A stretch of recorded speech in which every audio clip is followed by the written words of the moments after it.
بھوانہ میں مہنگائی کا طوفان تھم نہ سکا۔ سبز مسالہ جات سمیت تمام اشیاء ضروریہ کی قیمتوں نے بھی اونچی اڑان بھر لی ہے۔ دہاڑی دار طبقہ مہنگائی کی چکی میں پس کر رہ گیا۔ مزید جانتے ہیں ناصر علی قارب سے۔ جی اپڈیٹ کیجیے گا۔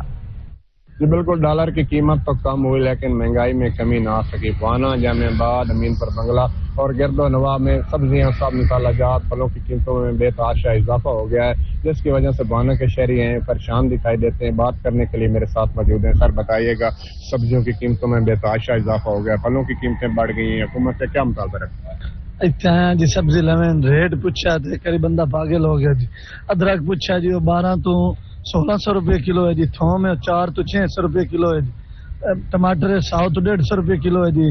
پیاز ہیں تو 100 تو 150 روپے کلو ہے۔ مٹر ہیں تو 400-500 روپے کلو ہے جی بالکل، شہریوں کی بات اپنی سنی۔ ان کا کہنا ہے کہ ڈالر کی قیمت میں کمی تو ہوئی لیکن مہنگائی میں کمی نہ ہو سکی۔ ہم حکومت سے مطالبہ کرتے ہیں۔ بہت شکریہ اپڈیٹ کرنے کے لیے۔